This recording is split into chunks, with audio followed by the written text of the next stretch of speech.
Alors j'espère que vous allez bien, en tout cas moi ça va extrêmement bien. Cette semaine on se retrouve pour une toute nouvelle vidéo. Et si je vous retrouve cette semaine, c'est pour vous présenter mon tout nouveau double écran. Vous allez voir de l'unboxing à l'installation jusqu'à la présentation de ce petit écran MSI. Allez, c'est parti. J'ai attendu pendant longtemps et c'est aujourd'hui que je vais vous présenter cette bête. Vous devez peut-être me voir, ça serait peut-être un peu plus pratique je pense.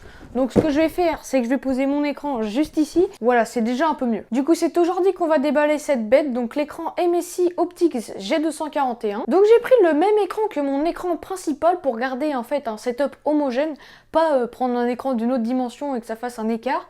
Parce que j'ai quelques projets, mais ça je vous en parlerai juste après. Donc du coup je vous laisse avec l'unboxing en accéléré et nous on se retrouvera juste après pour l'installation.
Alors comme vous l'avez vu à l'unboxing, l'écran est vraiment simple à monter, donc moi en l'occurrence j'ai demandé à mon père de m'aider pour être sûr de ne pas esquinter l'écran, mais vraiment tout s'est bien passé. On voit vraiment que MSI c'est de la bonne qualité tant au niveau de l'emballage que tant au niveau du produit. Donc du coup maintenant ce qu'on va faire c'est qu'on va passer à l'installation. Alors du coup là on se retrouve sur mon setup gamer, donc ne vous inquiétez pas si vous voyez un fil dépassé, on s'en fiche. Du coup ce que je vais directement faire c'est que je vais venir pousser déjà mon micro. J'ai préparé les câbles au préalable, donc le câble HDMI ainsi que l'alimentation. Donc j'ai poussé ça vite fait et je vais venir apporter l'écran. Voilà, donc c'est pas très lourd. Hein. Et du coup, petit câble d'alim.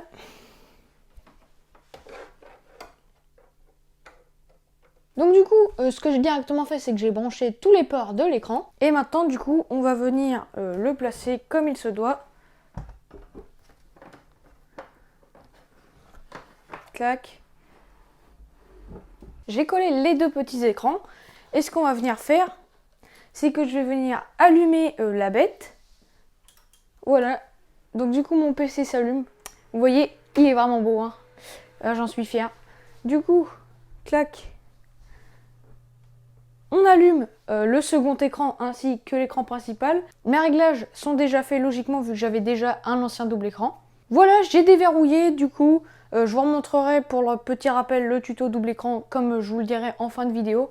Mais du coup, voilà, j'avais déjà prévu un fond d'écran double.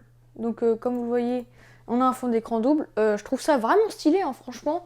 Je pense qu'on peut dire que le setup commence à prendre forme vraiment. Donc j'en suis plutôt fière avec ma petite webcam, etc. Donc comme je vous le disais, ça fait un rendu homogène. Donc le fait qu'il y ait deux écrans pareils. Et franchement, j'en suis plutôt fière. T'es pas abonné ? Bah qu'est-ce que t'attends? N'hésite pas à t'abonner. Tous mes réseaux sont en lien dans la description et tu peux avoir masse d'exclusivités comme sur mon serveur Discord, encore mon Instagram, mon Twitter, également ma page Facebook. Donc n'hésite pas à aller rejoindre ça, c'est gratuit et en plus ça me fait plaisir.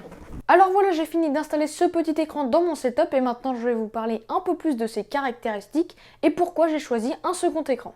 Alors du coup au niveau de ce petit G241 Optix, en gros c'est un écran avec 1 milliseconde de temps de réponse, un taux de rafraîchissement de 144 Hz ainsi qu'un temps de réponse de 1 milliseconde. Et ce que je voulais vous montrer sur cet écran en particulier, c'est vraiment le menu paramètres qui est vraiment très complet, donc je vais vous montrer ça tout de suite. Alors du coup là vous ne me voyez pas mais on m'entend, donc on se retrouve directement sur mon petit écran et vous avez un petit bouton rouge au dos, normalement je vous mettrai une petite photo et quand vous appuyez du coup vous atterrissez sur ce petit menu de paramètres. Donc je vais zoomer histoire que vous voyez très bien. Donc comme vous le voyez, on a le menu jeu, professionnel, image et source d'entrée, touche navi et setting, donc les paramètres. Donc moi ce que j'ai directement fait c'est qu'en gros j'ai réglé le mode jeu en RTS, donc je l'avais mis en course au début mais la luminosité était un peu trop forte. Donc, moi j'ai laissé un peu tout comme ça. Ensuite, vous allez dans professionnel. Pour le montage, j'ai mis anti-fatigue oculaire parce que ça fait moins mal aux yeux. J'ai retiré le HDCR, j'ai mis le mode cinéma. Au niveau de l'image, vous réglez votre luminosité. Pour ma part, je l'ai mis à 56, le contraste à 80, la netteté à 4, la température de couleur, je l'ai mis en chaud, la taille de l'écran automatique. Au niveau de la source d'entrée, j'ai mis le HDMI 1, parce que comme ça, vous pouvez régler si vous voulez jouer sur votre Switch par exemple. Touche Navi, j'ai mis haut et mode jeu du coup. Et setting, j'ai juste mis la langue française.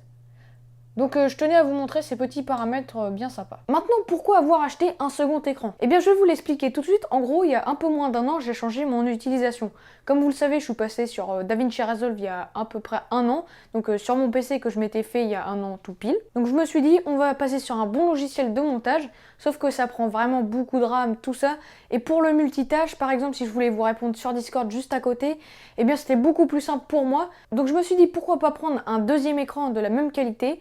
Et au moins, j'ai des projets pour plus tard d'essayer de me faire un petit simulateur avec 3 écrans et tout ça, donc vous verrez. Et en plus, si j'ai la fibre dans moins d'un an, eh bien je pourrais peut-être vous faire des lives, mais ça je vous en reparlerai, donc j'aimerais bien faire un truc à peu près propre. Et pour vous reparler du multitâche, par exemple si je suis en montage sur mon écran principal et que je veux vous parler sur Discord sur l'autre écran, ou encore exporter des fichiers en même temps, hein, ça peut arriver, et bien je me dis au moins j'ai mes 2 écrans, j'ai juste à switcher avec la souris, et pendant ce temps-là, je ne ferme pas l'autre logiciel, enfin c'est vraiment très pratique. Voilà, pour moi j'ai fini avec ce petit écran. Si vous avez des questions, ça se passera sur Discord ou dans l'espace commentaire, donc n'hésitez pas d'ailleurs pour mon Discord, il est en lien dans la description. J'ai également eu la petite idée, je vous avais déjà fait un petit tuto double écran, souvenez-vous, il y a à peu près un an, il s'affiche juste ici. Vous aviez explosé le compteur de vues et tout ça, donc je me suis dit que la vidéo vous avait vraiment plu. Donc j'ai eu pour projet de refaire un tuto dans moins d'un mois ou peut-être un mois. Mais du coup j'ai eu l'idée de refaire un tuto très complet, mais quand je vous dis complet c'est vraiment avec toutes les questions en commentaire, tous les problèmes majeurs des abonnés. Et bien je vais rassembler tout ça dans une seule vidéo pour en gros vous présenter les problèmes majeurs auxquels vous êtes exposés en faisant cette manipulation. Donc il n'y a vraiment pas beaucoup de problèmes, mais si par exemple vous voulez augmenter le taux de rafraîchissement qui n'est pas réglé de base dans le Windows, et bien vous pourrez le faire en moins de 10 secondes. Donc je vous reparlerai de ça, mais en tout cas ça risque d'arriver très fort. Du coup c'est déjà la fin de cette vidéo. Si elle t'a plu, n'hésite pas à liker, à partager et à commenter. N'oubliez pas surtout, mes réseaux sont en description. Si vous pouvez les rejoindre, ça me ferait extrêmement plaisir. Ne serait-ce qu'aller faire un petit tour sur Instagram ou encore mon serveur Discord. Il commence à avoir des petits membres qui arrivent de temps en temps et ça me fait extrêmement plaisir. On pourra dire que vous étiez là dès le début. Quant à vous, les autres abonnés qui ne sont pas encore allés faire un tour sur mon Discord, ça se passe en description comme je vous l'ai dit. Vraiment, mes réseaux sont vraiment partout dans la description. Et du coup, moi je vous retrouve pour de prochaines vidéos. Allez, ciao!